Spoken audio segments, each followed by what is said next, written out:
E hoje, dentro da Escola do Amor Responde, estaremos realizando um programa especial falando sobre pais e filhos. Nós trouxemos aqui os convidados e vamos tratar de um assunto muito importante, bullying. E você que quer também compartilhar a sua experiência conosco, você pode acessar ligando, tem também o site que volta e meia vai aparecer aí na tua tela. Vamos ver a primeira matéria que trata desse assunto.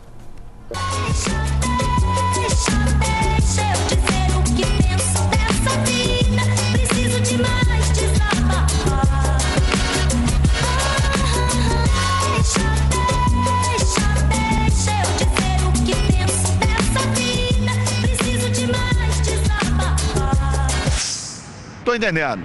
Mas desabafar diretamente com a pessoa envolvida, com terceiros ou, pergunto eu ainda, desabafar geral na internet? Se tem um problema com alguém, vai direto na pessoa. Se a pessoa te fez raiva, você vai e fala com ela de uma vez. Vou diretamente com a pessoa e falo, desabafo mesmo, solta o verbo. Na lata? Na lata. Em tese é a maneira ideal, mas entre o ideal e o real há uma distância. E ela é a internet. As pessoas te xingam, as pessoas te falam coisas ruins. A rede mundial de computadores virou uma válvula de escape emocional 24 horas no ar. Praticamente eu odeio isso, de fazer desabafos em redes sociais. Eu acho isso super antiético. Barraco virtual não rola. Não, acho isso muito baixo. É a explosão da necessidade de libertar o que está reprimido. E nesse sentido, as pessoas se tornam agressivas na web, já que em muitos casos estão protegidas pelo anonimato. Acho que a falta de respeito com o ser humano tá sendo divulgada muitas coisas assim desnecessárias. Da onde que vem esse ódio.com? Bom, ódio.com provavelmente vem da internet, né? Porque não é de dentro do ser humano? Mas o ódio, na minha opinião, ele vem por algum motivo, né? Alguma insatisfação, algum sentimento ofuscado, algo do tipo. E hoje eu falo assim que não tem mais diálogo, né? Não tem. Assim, eu e ela, a gente conversa através de internet o tempo todo. Estando uma do lado da outra. E até pra quebrar o pau é virtual, então. Isso, com certeza. É mesmo? Mas pessoalmente eu duvido que a maioria dessas pessoas falaria da maneira que fala. Com certeza. A maior incidência aparece em comentários nas páginas de notícias ou nas redes sociais. São opiniões extremas. Não há meio termo, ponderações. Das duas, uma. Ou é radicalmente contra, ou é a favor. O que acontece que esse povo vai com sangue no zóio pra internet? Eu não entendo. Você é assim, querida? Não. Você não agride as pessoas? Não. Uma falta de consideração para as pessoas. Ninguém respeita uma opinião divergente. Não. Todo mundo tem que combinar com aquela pessoa assim. Entendeu? Se for diferente, o cara fica louco. Mas a ferramenta comentar não significa um remédio de alívio imediato para os críticos de plantão. Divididos em dois grupos, eles são conhecidos como trolls, que apenas zombam de determinada situação, e os haters, que são furiosos e verbalmente violentos. É um mal do século, do nosso século, é um mal dos tempos que a gente está vivendo dentro de uma cultura de espetáculo, onde aparecer é de vital importância para a pessoa se sentir amado, se sentir enturmado, etc. Esta é a terceira via de comportamento. Internautas que não se escondem e desabafam sobre os próprios problemas pessoais. Lançam indiretas, provocações. Quando Pedro me fala de Paulo, sei mais de Pedro do que de Paulo.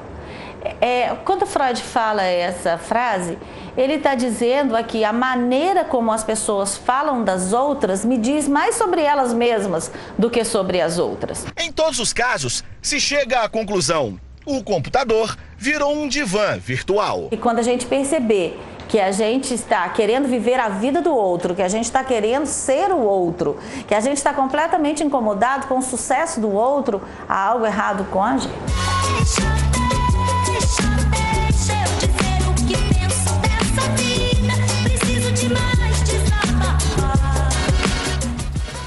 E para interagir conosco e falar sobre esse assunto, está aqui a Raquel, que sempre participa. Oi, Márcia. Como também a Bianca, que estará comentando a respeito desse caso bullying. Eu quero começar com a Bruna, mas coloca a foto, por favor. E eu queria que você falasse, Bruna, sobre essa foto e toda a sua história. Tá, Isso aconteceu em maio, né? Onde, pelo que a polícia suspeita, duas pessoas do meu trabalho, pegaram a minha foto e fizeram esse cartaz dizendo que eu trabalhava com prostituição. Como que aconteceu? Quando eu entrei na empresa, com 3 meses de empresa, eu encontrei um morador de rua que estava 15 anos nas ruas. Como eu já tenho um projeto social com os moradores de rua, então todo morador de rua que eu vejo, eu paro para ajudar. E aí, em 7 dias, a gente conseguiu localizar a família dele, consegui várias doações, ele voltou para a terra dele, né, Bahia, Vitória da Conquista, e hoje ele já reconstruiu a vida dele. Então, por conta desse projeto, eu sempre tive muitos seguidores no Facebook. E aí, isso aconteceu, né? Eu tinha 3 meses de empresa, aí deu um certo destaque na mídia lá do estado da Bahia e gerou um certo incômodo lá onde eu trabalho. E aí, quando foi no final do ano, eu fui pro Rio, representar a empresa numa feira. E aí, no começo do ano, a empresa, no Dia das Mulheres, começou a fazer campanhas na internet de quem publicasse a foto e tivesse mais curtidas, ganharia prêmios. Então, eu postei e eu acabei ganhando, né? Tendo mais curtidas. E aí, logo depois, a empresa me colocou como garota propaganda da empresa, onde eles colocaram a minha foto no elevador da empresa, escrito hashtag eu sou, o nome da empresa, né? E aí essa foto tinha no elevador, tamanho real, nos computadores, televisores. E na semana seguinte, isso numa quinta-feira, na semana seguinte, na terça, me colocaram como apresentadora de um projeto social deles. E aí, quando foi na sexta dessa mesma semana, à noite, fizeram esse cartaz e colocaram nos postes em volta da empresa, né? E aí, comecei a receber diversas ligações, só que eu não entendia, né, o porquê. O cara começou a me ligar e eu não entendia o porquê, eu não conseguia entender. Até que um rapaz, ele me mandou pelo WhatsApp, ele, olha, tá rolando isso aqui. E pelo jeito é mentira. E aí, quando foi e eu me desliguei, assim, eu não quis acreditar naquilo. Aí, na segunda, eu fui trabalhar e aí... Não tinha nenhuma hora que eu estava no trabalho, eu recebi uma ligação onde diziam, eu vi o seu anúncio aqui num poste em Pinheiros. Eu entrei em pânico total, né? Chamei um amigo meu e aí eu falei, Ramon, vamos comigo, porque eu não sei o que fazer, né? Ele foi falar que é minha coordenadora e aí a gente saiu nas ruas. A gente tirou uma sacola de cartazes, a gente foi pra delegacia, começou as investigações. E quando foi em agosto, 4 pessoas da empresa foram chamadas a depor. Entre as 4 pessoas, né, 2 suspeitas. E aí, quando foi à noite, eu não sei por qual motivo, não sei se é coincidência ou não. Pode ser que, não sei, muita coincidência, né? Foram criadas várias páginas no Facebook e publicado isso no Facebook. Então, a pessoa entrava em grupos que tinha gente do mundo inteiro e publicavam essa imagem. Então, eu passei a receber mensagem de todo mundo, do mundo todo. Do Afeganistão, de Lisboa. E aí, eu já estava muito mal, né? Porque eu fiquei com depressão e desde junho eu já estava afastada. E aí, eu fiquei muito mal, onde eu mesma tive que postar a imagem dizendo que era mentira, pedindo para as pessoas compartilharem a minha publicação para mostrar que aquilo era uma mentira, né? E aí as pessoas existem, graças a Deus, mais pessoas boas do que ruins, né?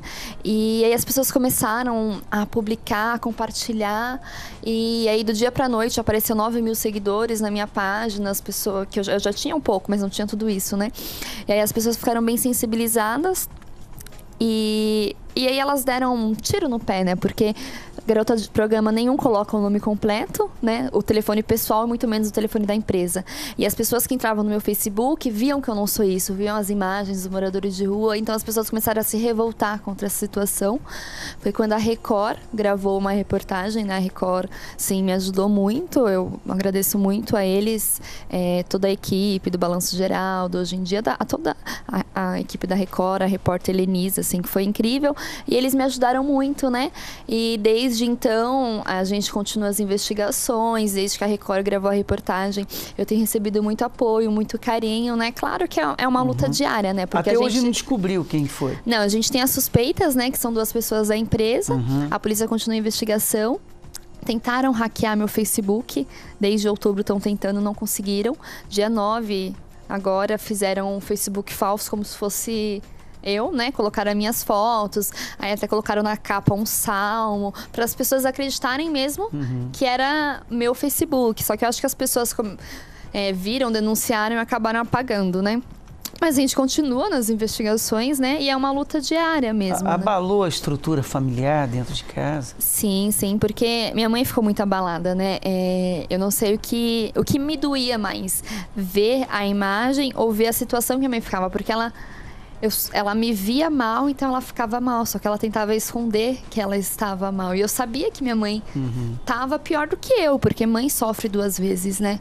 A gente sofre, mas o amor que a mãe tem pelo filho é muito maior que tudo nessa vida, então a mãe sofre 2 vezes ou mais que o filho, né? Então, sim, abalou muito, minha família toda ficou bem abalada, o meu ciclo de amizade, né? Principalmente em casa mesmo, assim, foi um abalo muito grande para mim, principalmente para minha mãe.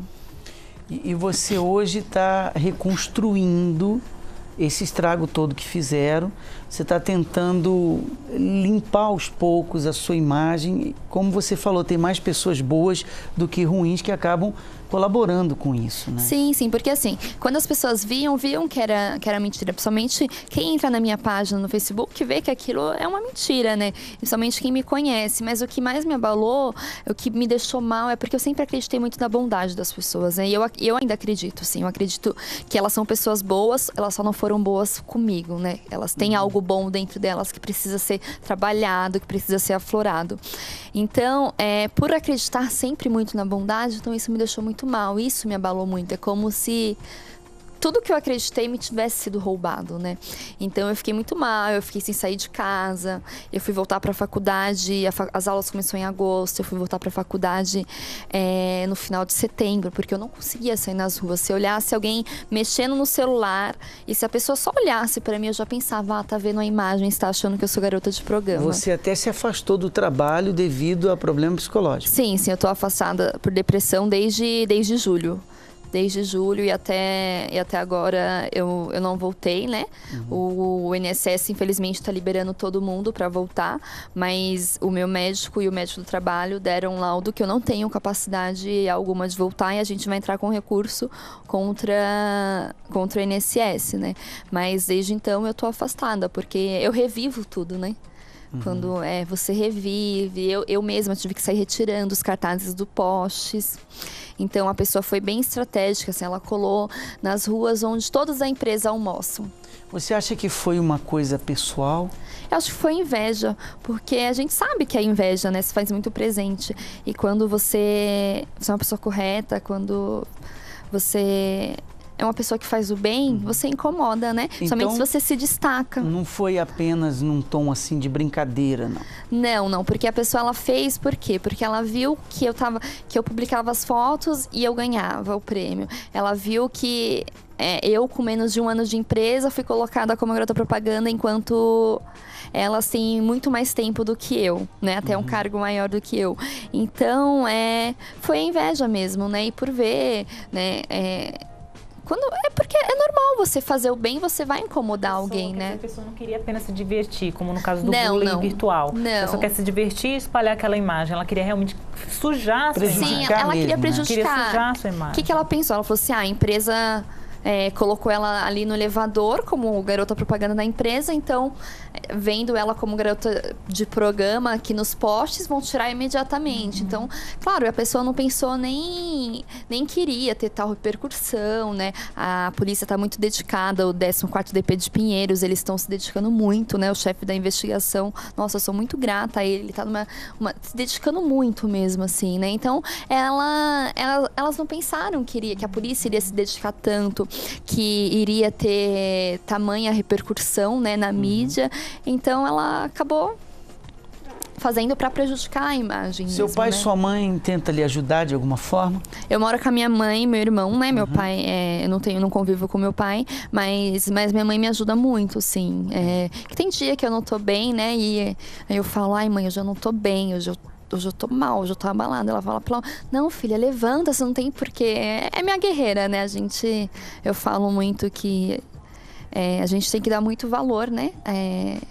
Aos nossos pais, né? Eu tenho a minha mãe, porque são capazes de fazer tudo, né? E minha mãe sempre foi muito batalhadora, sempre lutou muito por mim, pelo meu irmão, né? Por criar os 2 filhos só, e assim, eu vi a entrega dela por ver a filha com depressão, porque tinha dia que minha mãe chegava em casa e ela entrava entrava no quarto, ela, oi filha, tudo bem? E eu virava o rosto pra parede porque eu não queria conversar. Então, ela ficava ali, ela sofrendo, mas ela tentava não me mostrar. Então, ela guardava a dor dela para não me mostrar e tentando ali me alegrar, sofrendo a minha dor e fazendo de tudo para que eu me alegrasse, né? Sendo capaz de dar a vida dela. E o que eu vejo também é a sensação de impotência. Por exemplo, você tem um filho, você que é pai, você que é mãe, que sofrem bullying. Talvez não tanto nesse grau que nós ouvimos, mas passa por isso.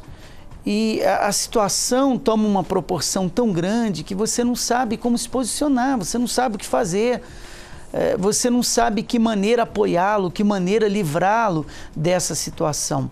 Eu me lembro de um caso que nós vimos a reportagem do jovem que ele sofria bullying na escola, direto na faculdade, constantemente, e ele acabou se matando, ele tirou a sua vida porque não tinha quem ajudava, os pais também falavam, não filho, deixa isso para lá, mas palavras numa hora dessa não é suficiente, é o que você disse, sua mãe fala, tenta ajudar, mas o que ela pode fazer?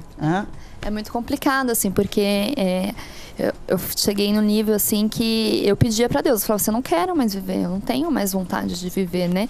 Então eu falava pra Deus, eu falava assim, tanta gente com câncer em hospital que lutando pra viver, eu falava, dá minha vida pra essa pessoa, porque eu já não tinha mais, assim, vontade de viver, porque a depressão, quando você vive a depressão, é como se toda a sua alegria lhe é roubada, né? Então, e é muito complicado, e minha mãe, ela via a filha naquela situação, né?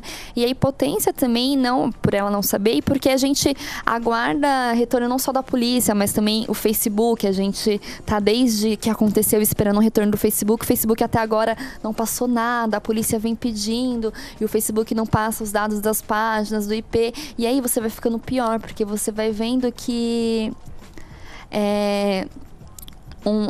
ao invés deles ajudarem a resolver isso, não ajuda, né? Então você acaba ficando pior, né? E aí a mãe sofre junto, né? Você sofre junto, a família sofre junto também. Eu já volto com você, vamos falar mais sobre esse assunto. Você sofreu bullying, Raquel? Sofri, Márcio. Eu sempre passo por alguma coisa que o programa está abordando, inclusive o bullying. Eu já até comentei aqui no programa uma vez, e o bullying que eu passei foi na escola. E eu passei, assim, por um longo período, até criaram uma página no Facebook. E o título da página era Nós Odiamos a Raquel. Por quê? Porque, olha, mas foram, assim, vários motivos. Mas acho que um dos principais foi o que a Bruna falou. É quando você se destaca, quando você é uma pessoa diferente das outras, né? Na escola, no meu caso. Então, as meninas eram meninas que faziam um bullying comigo. Então, as meninas tinham uma certa perseguição na minha escola, né? E também eu sofri muito bullying em relação à minha fé.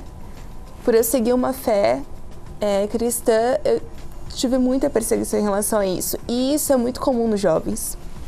Muitos jovens passam por isso e muitos até não assumem o que são verdadeiramente por medo de sofrerem esse bullying, sabe? Então, o jovem que sofre qualquer tipo de bullying na escola, principalmente quando esse bullying é relacionado à fé dele, por exemplo, que é algo muito pessoal, é muito importante que ele tenha consciência que ele está vulnerável a isso. Eu sempre tive essa consciência, minha mãe e os meus pais sempre me deixaram muito consciente disso, só que mesmo assim, é o que você estava falando, né? A gente conversa, o pai conversa, a mãe conversa, mas só o jovem, o adolescente, a criança sabe o que passa. E foi muito triste pra mim, assim, eu lembro que eu ficava na escola sozinha, o recreio sozinha, fazer trabalho sozinha, porque ninguém queria se aproximar. É como se eu fosse uma pessoa com uma doença contagiosa, sabe? Ninguém se aproximava, nos intervalos eu percebi que o pessoal ficava falando. Mas você era uma pessoa boa de relacionamento? Sim, eu sempre gostei muito de me relacionar com as pessoas. Até teve um episódio que uma menina, ela chegou nova na escola. E assim, como eu sofria disso, de sofrer bullying, eu me espelhei naquela menina. Eu falei, não, eu vou trazer ela pra perto, né? E eu cheguei nela, fiz amizade com ela e acabei fazendo com que ela se enturmasse na turma. Acontece que essa menina que eu trouxe para perto, essa menina ficou a chefe das meninas e me jogou para fora. Então, coisas de adolescente, né? Mas se a gente for ver, isso acontece... filme americano, né? Exatamente. Mas se for ver, isso é muito comum. É muito comum nas escolas, nas faculdades isso é comum. Então, eu sei que a criança, o adolescente ou jovem que assiste o nosso programa, que esteja passando por isso, eu sei o que é passar por isso. Por isso que é muito importante que o jovem ou adolescente tenha consciência do que isso é fato, isso sempre vai acontecer, mas ele não pode se abalar. Foi uma decisão que ele tomou. E hoje tem a rede social que dá todo o apoio, que foi o seu problema, né, Bruna? Sim. Você sofreu bullying na escola, não? Então, eu acho que na minha época, né, eu não sou nova ainda, mas na minha época não existia isso. Eu acho que generalizou muito hoje em dia. Hoje em dia tudo virou bullying, né? Na minha época eu me chamava de Olivia Palito, mas não era algo que, claro, você fala, não sou, mas era algo que você tirava onda um com o outro, tinha um gordinho. Que as pessoas fazem as coisas, a gente sente, a gente percebe a intenção. E eu acho que não, eu acho que hoje virou muito bullying. Eu acho que hoje tudo é bullying. Se você olha feio, é bullying. Se você fala isso, é bullying. Então eu acho que precisa rever muito o conceito do que é bullying, né? Porque na nossa época, se me chamava de Olivia Palito, imagina que minha mãe iria na escola brigar porque estava sofrendo bullying. Não, era uma forma de você descontrair, de você brincar com outro, até mesmo de você se enturmar, né? Então eu acho que isso generalizou muito o bullying hoje, né? Eu quero aproveitar, Bianca, você já vai falar, essa deixa a respeito do bullying virtual, porque esses bullying que nós vemos aí, hoje tem o apoio total das redes sociais. Nós temos uma matéria que fala sobre isso, veja. A Santana, as fãs, uma blogueira famosa e a mãe dela são as 4 pontas dessa história. Tudo começou quando Luan Santana postou em uma rede social a foto de um resort, onde ele estava hospedado no Paraná. A blogueira Flávia Pavanelli também publicou uma foto supostamente no mesmo lugar. As fãs do cantor ficaram enciumadas. Presta atenção em tudo que a gente faz, já somos mais felizes que muitos casais. E as fãs dele caíram matando em cima, dizendo que a menina quer aparecer em cima do nome do Luan Santana, quer ficar famosa em cima do nome dele, dizendo que ela é rodada, porque ela também já foi apontada como a fé do Neymar. Foram muitos comentários das fãs de Luan Santana, alguns pesados com xingamentos. Em meio a ofensas e críticas à blogueira, a mãe dela, Luciana Pavanelli, resolveu se manifestar também. Deixou uma mensagem sobre a polêmica na foto da filha. Luciana disse que a filha estava sofrendo bullying e que não iria permitir que denegrissem a imagem de Flávia. Falou ainda que se a jovem é reconhecida é graças aos fãs que conquistou e que ela nunca precisou de famosos para isso. Vai processar todo esse pessoal que está falando que não adianta eles serem menores de idade, não, porque cabe processo para os pais deles que respondem pelos filhos quando eles são menores de idade. Disse que a filha dela não precisa de ninguém para aparecer, que ela aparece por ela mesma e que o pessoal já está passando dos limites. Responder ou não a provocações das redes sociais. A apresentadora Juju Salimene já levou adiante muitas discussões pela internet. Fervia o sangue, assim. Respondia, xingava. Nossa, ficava muito brava. Eu falava como uma pessoa normal que fala, né? Não é porque eu sou famosa que eu não fico brava, que eu não fico chateada. Do mesmo jeito que uma pessoa não famosa falaria, eu falava. A maior polêmica foi quando, num tom de brincadeira, Juju Salimene falou sobre como se mantinha em forma. E a menina me perguntou isso uma vez. O que você tomou? O que eu tenho que tomar? Aí eu falei, você tem que tomar vergonha na cara. E aquilo virou um auê, assim, porque não levaram para o lado engraçado do negócio. Levaram como uma maldade, que eu tava xingando, porque a menina era gordinha. A mãe da Juju também já saiu em defesa dela na internet por causa de críticas. Mas a apresentadora disse que não vale a pena prolongar as discussões virtuais. Nós somos a pessoa pública, mas você tá junto, então vão associar, não pode. Eu acho que é difícil segurar, para a mãe é muito mais difícil, mas é melhor. Infelizmente é uma consequência por você estar na mídia, né? Resolve nada, só piora, né? Acho que é uma coisa que você tem que resolver diretamente com a pessoa. Se você tem algum problema, chamar ela por um outro meio, tipo ao vivo, assim.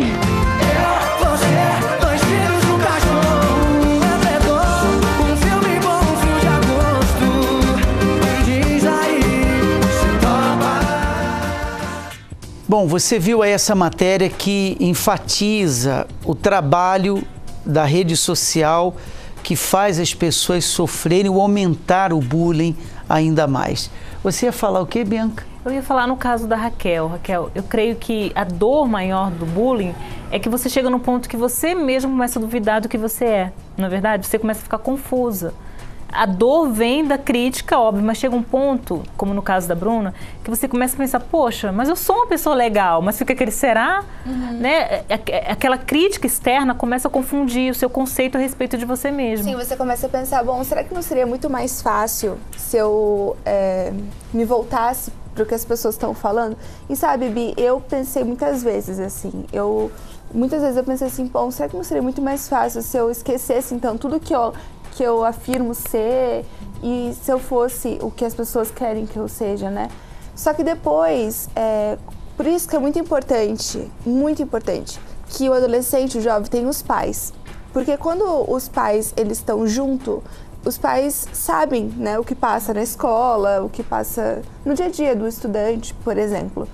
Então a minha mãe, nesse caso, ela sempre foi muito presente em relação a isso. Ela sempre procurou saber o que estava acontecendo na escola e ela sempre me deixou ciente. Não, olha, se você é assim, se você segue isso, ninguém está te obrigando. Você é porque você quer ser. Agora você tem que ter consciência que vão ter consequências em relação a essa tua escolha. Então eu decidi ser fiel a mim mesma, né? Ninguém me obrigou a nada nunca, mas eu decidi ser assim. E assim, Bi, eu sofro com essa escolha, com as escolhas que eu fiz até hoje. Por exemplo, a gente até comentou num programa anterior sobre namoro, né? Eu escolhi namorar tarde, perante os olhos naturais, né? A minha primeira pessoa que eu beijei na vida foi com 22 anos quase. Então eu sofri bullying também em relação a isso, né? Não foi virtual, mas foi na escola, mas foi uma coisa que eu decidi ser, então, e seguir. Então, o jovem, para ele não sofrer tanto, ou para ele não sofrer mesmo, ele tem que estar resolvido com ele mesmo. É uma autoafirmação. Você vê que no seu caso o que te ajudou foi a afirmação da sua mãe. A sua mãe veio afirmar o que você é. Exatamente. Ela veio dizer assim, olha, não acredita nisso, você não é isso. Olha o que você escolheu, olha o que você é. Exatamente. Então eu acho que o bullying, Márcia, ele atinge tanto os jovens, porque o jovem está nessa fase de formação de caráter, de personalidade. Então vem numa fase que ele está aberto. Então ele fica nessa confusão e aí ele se afunda e sofre ainda mais. Vamos conhecer a história da Larissa. Você ainda sofre bullying? Sim, ainda estou sofrendo. Fala pertinho. Eu queria que você contasse o que aconteceu com você e o que ainda acontece. Bom, eu fui expor minha opinião, minha indignação sobre a juventude, o desinteresse sobre estudar. E nisso eu apontei que a mídia ajudava muito nisso. E aí, o que aconteceu? Eu falei que num determinado site, as meninas só postavam coisas de maquiagem, tipo, coisas fúteis, e os meninos de videogame, que pra mim não acrescentam em nada, tipo, o que eu quero ser quando, né? E aí, uma blogueira, ela tomou as dores da situação. E aí, o que ela fez? Ela expôs a minha imagem, o meu nome na rede social dela. E aí, as fãs dela começou a me xingar, começou a me ameaçar. E aí, eu fiquei, assim, assustada, porque eu não esperava que ela ia fazer isso. Pelo fato dela considerar o que ela faz um trabalho, foi, pra mim, uma falta de profissionalismo dela. E até hoje estou sofrendo com isso, porque foi recente, então eu tenho medo de sair sozinha, tenho medo de alguma fã me reconhecer, porque ela expôs lá a minha cara. E o que ela falou de você? Bom, quando ela viu os meus vídeos, ela pegou, começou a me xingar, falou que, menina ridícula, não sei o quê. Aí ela pegou o celular do namorado dela e filmou os meus, porque, não dá pra ela mostrar pelo... É porque, no caso, a Larissa, ela tava me explicando, ela publicou um vídeo no Snapchat. E no Snapchat você assiste o vídeo e depois ele apaga, né? E essa menina que viu o vídeo, ela entrou e viu, só que ela não tinha como ver de novo. Então ela pediu pro namorado dela gravar de novo o vídeo da Larissa, da tela do celular. Isso, aí foi nisso que ela expôs. Fala bem pertinho do microfone. Foi nisso que ela expôs. E aí, no momento que eu vi, eu respondi, eu falei que o que ela estava fazendo era crime. E aí, na hora, ela apagou, ela ficou com medo. Só que é o seguinte, ela tem mais de 150 mil inscritos e seguidores nas redes sociais dela. Muita gente visualizou, muita gente me adicionou nas minhas redes sociais, sem mesmo ela ter exposto o meu sobrenome. Ela só falou meu primeiro nome. E eu fiquei muito assustada com isso, porque eu fiquei com medo de ser exposta, xingada, porque não é a primeira vez que eu sofro bullying. Você gravou um vídeo de resposta? Sim. Foi? Inclusive, tá no ponto, produção. Vamos ver o vídeo da Larissa. Bom, antes de mais nada, eu começo com esse vídeo falando que, no inciso 4º do artigo 5º da Constituição Federal Brasileira, diz que, eu vou ler para vocês, é livre a manifestação de pensamento, sendo vedado o anonimato. Então, gente, prazer, eu sou a Larissa Carvalho e esse é o meu canal que não tem vinheta. Bom, mas antes de mais nada, eu queria agradecer você sabe quem é, que incentivou eu a fazer um canal aqui no YouTube, né, que falou que sempre fala que é a coisa mais difícil do mundo. Então, olha aqui os meus pulsos roxos, machucados, porque, assim, é uma coisa impossível, né, fazer um canal no YouTube, é coisa de expert, profissional, né, então, assim, tamo aí, prazer. Bom, vim falar sobre críticas. Tem gente que nasceu pra não receber crítica, né? É mais fácil falar que são gente que recebeu sim a vida inteira, né? Mas é o seguinte, aconteceu um negócio comigo que eu pensei sinceramente, sabe o quê? Que eu tava na ditadura militar. Só que, gente, vamos lembrar aqui, peraí, 2015, a ditadura militar acabou faz 30 anos. Então, assim, eu pensei ontem que eu ia ser exilada, bem que eu podia ser exilada pro Caribe, pra Tailândia.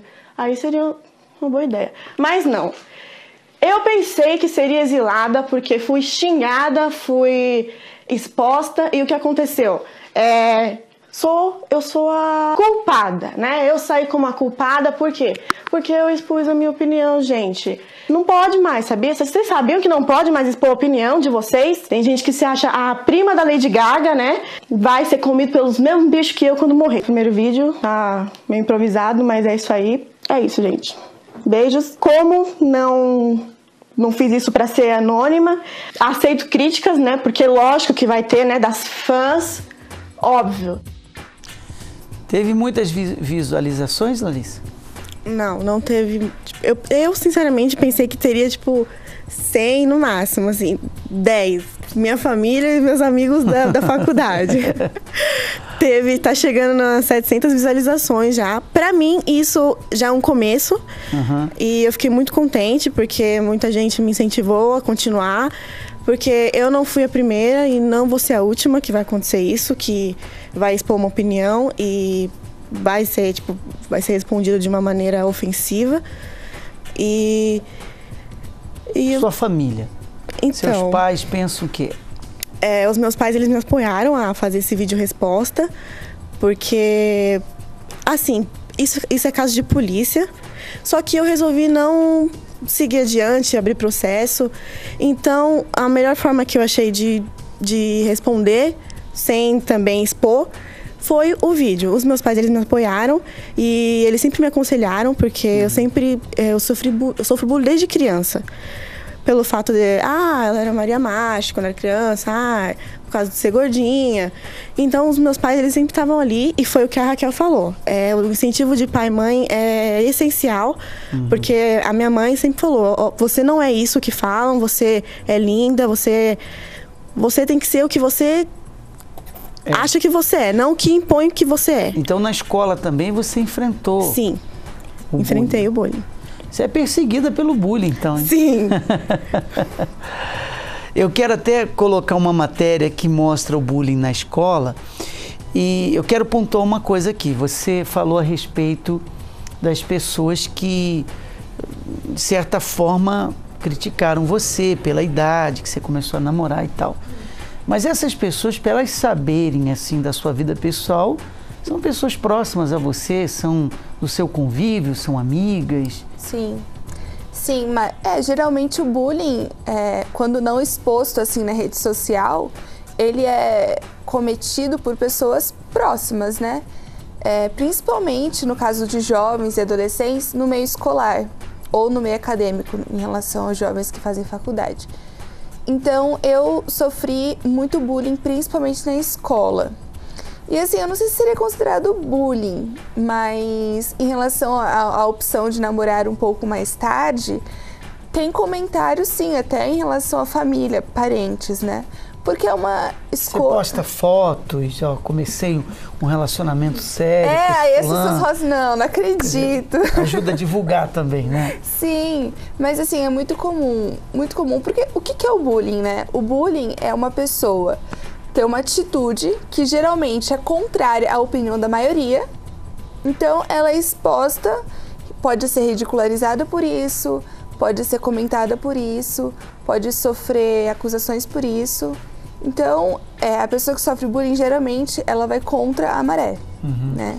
Nós vamos a essa matéria que fala de bullying na escola e no próximo bloco eu volto conversando com a Maria, que também passou por uma barra pesada aí, né? Muita. Teu caso foi sério também. Foi, bem sério. Então você pode participar da escola do amorresponde.com e você pode também ligar 3573-3535. Apelidos maldosos, provocações, isolamento. O bullying é uma forma de agressão entre crianças e adolescentes que acontece todo dia, repetidas vezes e com intenção de intimidar. Esse tipo de comportamento, que acontece principalmente na escola, mas também com colegas de rua e até dentro de casa, sempre foi encarado como algo normal, mas está longe de ser inocente. E elas não paravam e eu não aguentei. E eu ficava só na cama, deitada, com minha boneca. O relato é da menina Érica, de 9 anos, que fugiu de casa em São Paulo. Ela deixou um bilhete dizendo que não aguentava mais sofrer. Eu queria ter uma nova vida longe delas. A criança cruzou a cidade, pegou o ônibus, foi parar a pelo menos 40 quilômetros de casa.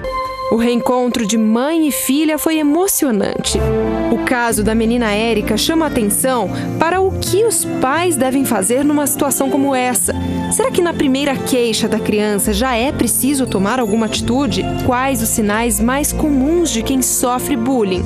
Pesquisa feita pela Associação Brasileira de Proteção à Infância e Adolescência com alunos de escolas de ensino fundamental do Rio de Janeiro apontou que 40% dos mais de 5.000 alunos entrevistados estão diretamente envolvidos nesse tipo de violência, como autores ou vítimas dele. Outro levantamento feito pelo IPEA revelou que o peso é o fator predominante para a ocorrência de bullying entre alunos nas escolas brasileiras. De acordo com a análise, na rede pública, 54% dos estudantes que se acham muito gordos dizem que são vítimas de bullying. Nas escolas particulares, esse índice é ainda maior, 63%. Na pesquisa, muitos estudantes disseram que os pais raramente ou nunca entendem esse tipo de problema ou preocupação. Além dos casos mais graves e até com desfecho trágico, o bullying está preocupando porque atinge faixas etárias cada vez mais baixas, como crianças nos primeiros anos da escola. Trabalhos internacionais demonstram que a prática do bullying pode ocorrer a partir dos 3 anos de idade. Deixa eu conversar então com a Maria, que também teve um caso parecido da questão de fotos, né? Não foi isso? Isso, Márcio. Como a Raquel falou, né? Você ter uma opinião contrária que a sociedade quer já é um fator muito grande para você sofrer bullying. Eu simplesmente postei uma foto e aquela foto gerou uma polêmica muito grande. Pegaram a foto, fizeram vários desenhos nela, compartilharam aquela foto, comentaram, curtiram, hackearam, na época era o Orkut ainda, hackearam o meu Orkut e fizeram daquela página como se eu fizesse programa. E eu tinha 13 anos de idade. Como que uma garota de 13 anos de idade pode fazer isso? Então, assim, é muito revoltante você olhar para o seu lado, você ver tanta gente lutando por dignidade e, ao mesmo tempo, você está ali sendo incriminada por algo que você não fez. Foi, assim, pessoal ou foi uma brincadeira? Não, ao meu ver, foi pessoal. Uma pessoa que queria mesmo lhe prejudicar. Isso. Mas só que não conseguiu, né? Eu tinha poucas pessoas no meu Orkut. Tinha poucos amigos, mais os íntimos. E eu, naquela época, eu peguei, mandei uma mensagem pra política do Orkut e eles me informaram que não podia fazer nada. Não podiam tirar a foto porque não era vulgar e não podiam procurar a pessoa a qual fez isso porque eu não era famosa. Então, é algo revoltante. Aí ficou exposta mesmo. Ficou exposta. Até minha mãe entrar em contato com essa pessoa e conseguir tirar a foto do ar. E qual foi a posição dela? Da minha mãe? Essa atitude? Nossa, foi revoltante, né? Porque você vê a sua filha ali sendo xingada, sendo humilhada. Desde pequena, né, na escola. Tinha épocas que eu não ia para a escola. Eu ficava 2, 3 meses sem ir para a escola porque eu era motivo de chacota. Eu era motivo das pessoas olharem para mim e falar: nossa, que cabelo ridículo você tem. Nossa, você é branca demais, lagartixa. Então, assim, eram apelidos que me corroíam por dentro. E eu acabei indo nadando contra a maré, não ligando para o que as pessoas iam falando. E isso afetava a sua vida amorosa, por exemplo? Quer dizer, a pessoa fica com a autoestima tão em baixa, né? Afetava, porque você fica com medo de você se aproximar do rapaz e o rapaz querer simplesmente abusar de você e postar aquilo nas redes sociais, que é muito comum. Então, você fica meio preso no seu mundinho, entendeu? Você fica ali, guardadinha. Você não pode brincar, você não pode rir porque as pessoas vão rir de você. Você não pode namorar porque você tem medo daquela pessoa usar a sua imagem para poder se sobressair de alguma forma. Entendeu? Então isso afetou também dentro da sua casa. Agora, essa pessoa, sua mãe fez contato com ela? Fez contato. E qual foi a posição dela? Por que ela agiu assim com você? Até hoje a gente não sabe. O único contato que minha mãe fez foi...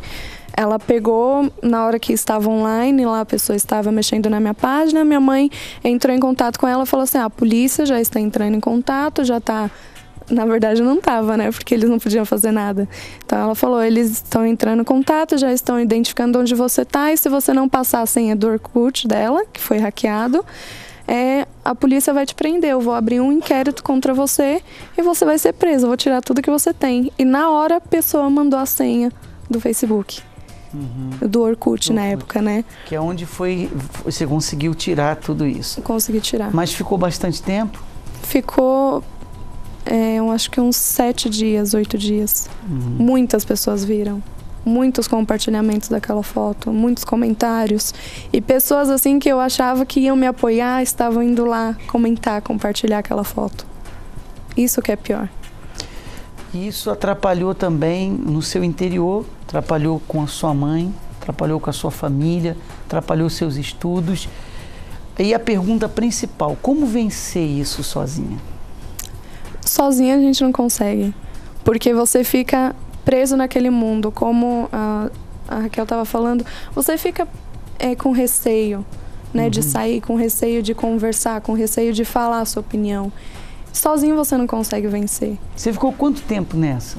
Eu sofria com bullying desde da minha 5ª série, por usar protetor no olho, né? Então as pessoas me chamavam de pirata, eu era muito isolada, eu ficava muito quieta, cortaram já meu cabelo por eu ter cabelo grande. Você tinha um problema nos olhos? Tinha um problema nos olhos. Você tinha que usar um protetor especial? Um protetor para que o olho que trabalhasse mais ficasse de recuperação e o que trabalhasse menos começasse a trabalhar. Então eu ia para a escola, eu chegava na escola, já metade da escola apontava para mim: ah lá, a pirata. Ah lá, a loira do banheiro. Até o seu cabelo eles invejavam? Até o cabelo. Eu sempre tive cabelo muito comprido. Agora que eu cortei. Cortaram o seu cabelo? Cortaram meu cabelo. 7 meninas me trancaram no banheiro me bateram e cortaram meu cabelo. Vocês acreditam que o bullying está diretamente ligado à inveja? Eu acredito que em parte sim. Eu acho que na fase adulta, sim. Eu acho que para criança começa como uma questão de diversão mesmo. Eles não têm tanta noção do perigo do que eles estão fazendo. Mas o adulto, convenhamos que já tem, como no caso da Bruna, né, no caso de vocês, um adulto sabe a repercussão que aquilo vai dar na vida da pessoa. A criança não. Agora, Maria, você sofreu esses anos todos e você disse que sozinha não conseguia resolver, né? Nós sabemos que não mesmo. O que você fez para mudar isso? Como é que você conseguiu dar a volta por cima? Então, teve um certo dia em que eu estava numa rede social e eu vi um convite da palestra Pais e Filhos. E me interessou, mas eu não tinha coragem de ir. Eu falei, quem disse que eu vou na palestra Pais e Filhos? Não preciso disso. Primeiro, eu fui orgulhosa, eu não necessito. Eu não tenho marcas do meu passado para poder ser curada. Então, eu não vou na palestra. E no outro, passaram alguns dias e quando eu estava andando na rua, uma jovem me parou e falou assim, eu queria te convidar para uma palestra que está tendo. É muito legal, gostaria que você e sua mãe fosse. Aí eu falei, minha mãe eu acho que ela não vai, mas tá bom, onde é? Eu falei, em tal lugar, tal horário, palestra Pais e Filhos. Aí eu, não, eu não vou nessa palestra. Eu falei que eu não ia e eu não vou nessa palestra. Não, vamos, vai ser legal. E chegando na palestra foi quando eu recebi todo o suporte que eu necessitava. Que dentro de casa você tem um suporte, mas não é o necessário. É muito importante, claro, você ter sua mãe, você ter seu pai, você ouvir o conselho deles. Mas você chegar em uma palestra em que a pessoa está direcionando para você sem te conhecer... O que você ouviu, o que você aprendeu nessa palestra? O que eu ouvi que mais me marcou foi que a marca que eu tinha do meu passado podia ser apagada. Eu falei, impossível. Impossível, eu tenho prints das imagens, né? Então eu acho impossível essa mancha que está em mim ser apagada. Então, inclusive, eu queria que colocasse a foto, tem aí? Da página. São muitos palavrões que escreveram, desenharam na foto. Acho que vocês já podem imaginar.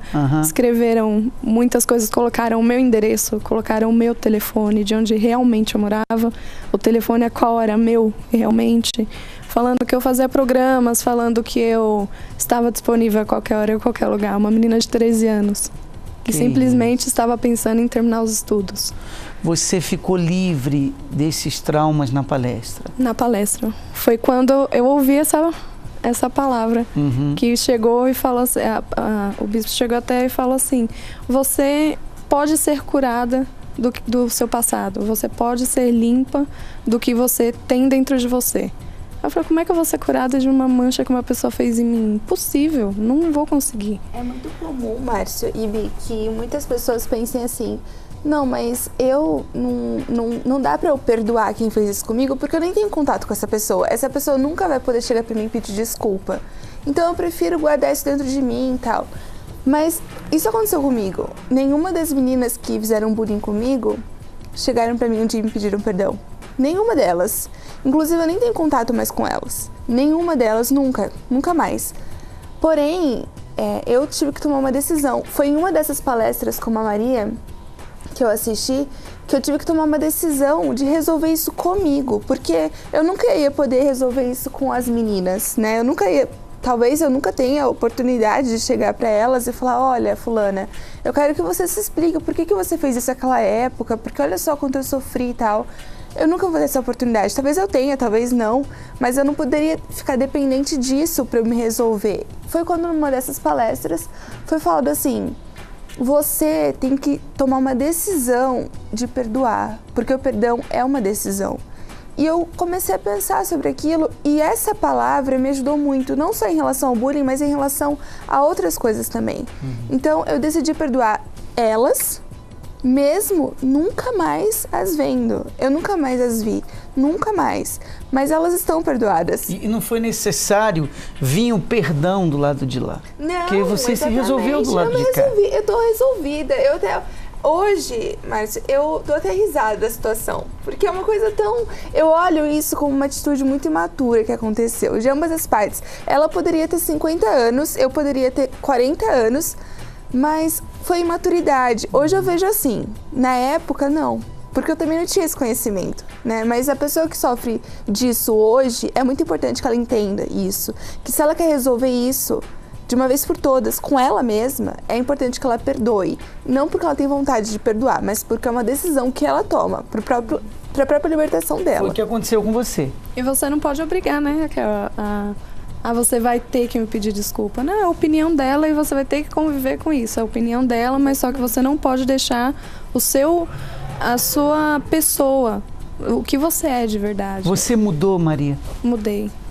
Superou aquilo tudo? Eu acho que se não tivesse sido isso, eu não seria tão forte quanto eu sou hoje. Eu quero até aproveitar e fazer um convite agora para você que está passando por isso, vivendo situações de bullying no trabalho, no seu colégio, através de rede social, não importa o que está acontecendo. Você, pai, mãe que me assiste e sabe que o seu filho passa por isso, a sua filha, e você já não sabe como ajudar, não sabe como resolver isso, como mudar essa situação. É por isso que nós temos essa palestra que a Raquel citou, a Maria também, palestra que nós chamamos de Pais e Filhos, porque damos a direção aos filhos e aos pais. Você é filho, você é filha, está vivendo também isso, quer resolver o problema? Nesse domingo, às 18 horas, acontece essa palestra. E vai ajudar você, os pais que me assistem, os filhos que me assistem, para toda a família. Ela acontece aqui na Zona Leste de São Paulo, na Avenida Celso Garcia, no número 605. Dê uma olhada no que nós vamos colocar e você vai ver um pouco do muito que acontece aos domingos, 18 horas. Que tal mudar o seu relacionamento familiar? Deixar as brigas e desavenças de lado e dar lugar ao diálogo e à felicidade dentro do lar. Essas pessoas tomaram essa atitude e descobriram o quanto a palestra Transformação Total de Pais e Filhos é fundamental. Essa palestra dá direção geral, né, para total família, como que a gente deve ser em casa, falar com os pais. Diante dela, nós podemos conviver melhor. A mãe acaba escutando algumas coisas que ela precisa para estar levando para dentro do lar, para a gente estar podendo melhorar mesmo a convivência de pais e filhos, que hoje está bem difícil. O mundo não traz nada disso. É somente nessas instruções, essas palestras, que a gente aprende mesmo a ter um excelente convívio dentro de casa. Isso é para a vida toda. Eu vejo que muitas mães colocam todos os problemas dos seus filhos no ombro. E fica levando a vida com os problemas dos filhos, como se ela tivesse causado aquele problema, como se ela tivesse errado como ele. Por exemplo, às vezes seu filho já é um jovem adulto, já é adulto até. E você continua carregando os problemas como se ele fosse uma criança. E você carregando os problemas dele não vai resolver o problema dele. O problema dele só vai ser resolvido quando ele decidir parar de errar. Quando é que ele vai parar de errar? Quando ele começar a sofrer por isso, pelos erros dele. E às vezes ele vai ter que sofrer mesmo. Cleidiane trouxe os filhos para a palestra da Cris e do Renato, já que pretende melhorar a relação com eles. E os jovens já entenderam a importância das dicas das palestras. Mãe e filho, às vezes é difícil de estar entendendo a convivência, mas a gente acredita que aprendizado sempre é bom. Essa palestra é importante para nossa família, para a gente ter mais diálogo dentro de casa, um entender melhor o outro e poder conviver num ar harmonioso. Minha expectativa é vir para essa palestra para aprender a conviver melhor com os meus filhos, instruindo no melhor caminho. Betina tinha muitos problemas dentro de casa. Antes de participar da palestra, a minha família era destruída, meu pai era alcoólatra, fumante, eles brigavam muito, então minha mãe começou a buscar. Os conflitos eram constantes. Eu lembro do meu pai chegar bêbado em casa e eles bater a porta, xingar, e eu e meu irmão dentro de casa. Até que na palestra Transformação Total de Pais e Filhos, as coisas mudaram. A gente já sente uma diferença, toda a nossa vida tem diálogo em casa, vida financeira, a gente não passa por dificuldades, a gente tem uma direção. O seu filho tem que aprender a conectar, o quanto antes na vida dele, comportamentos com consequências. O grande problema de muitos jovens hoje é que, se eles fazem uma determinada coisa, eles não sofrem consequência. Gabriel e a família também estavam perdidos. Antes de chegar aqui, a minha família estava bem bagunçada, porque meu pai tinha acabado de falecer e minha mãe ficou viúva com 4 filhos e precisava de uma direção, precisava aí de um norte para seguir, para criar nós 4. Faltava um direcionamento. Tinha muito pouco diálogo dentro de casa, a gente não conversava direito, faltava aí o pai, faltava a companhia. E foi na palestra Transformação Total de Pais e Filhos que a transformação aconteceu. Estamos aqui felizes, cada dia que a gente vem para cá recebe uma direção nova, sai daqui renovado, sai daqui avivado, feliz e com a família cada dia mais unida. Todos saem daqui satisfeitos com os resultados. A vida da minha família era assim, a gente tinha discussões, né? Nós tínhamos muitos desentendimentos e tal. Era até difícil, por ela ser uma adolescente, a gente saber lidar com a situação. E na palestra a gente aprendeu muito a respeito disso, né? A respeito de como lidar, tanto mãe e filha, como ela comigo. É muito importante. Que hoje tem paz em casa, é união, é totalmente diferente. Através da palestra, a nossa relação é muito boa. Nós somos mais do que mãe e filha, nós somos amigas. Palestra da Transformação Total de Pais e Filhos, com Renato e Cristiane Cardoso. Domingo, às 18 horas. Avenida Celso Garcia, 605 Brás, Templo de Salomão. A entrada é gratuita. Você deve se preparar porque essa palestra vai lhe ajudar e muito, como ajudou a Maria, como tem ajudado milhares de pessoas. Eu quero agradecer, Larissa, a sua vinda aqui. A Bruna já foi, que ela tinha um compromisso. Eu que agradeço. Tá? E lembrando a todos que essa palestra, como você acabou de ver, a entrada é gratuita. Você vai ter a direção, vai aplicar o que você aprender e você vai ver o resultado sem sombra de dúvida. Eu quero aproveitar e colocar um convite a todos, porque nós tivemos o sucesso dos 10 Mandamentos na TV Record, que alcançou aí picos de audiência. E agora nós teremos a estreia dos 10 Mandamentos no cinema.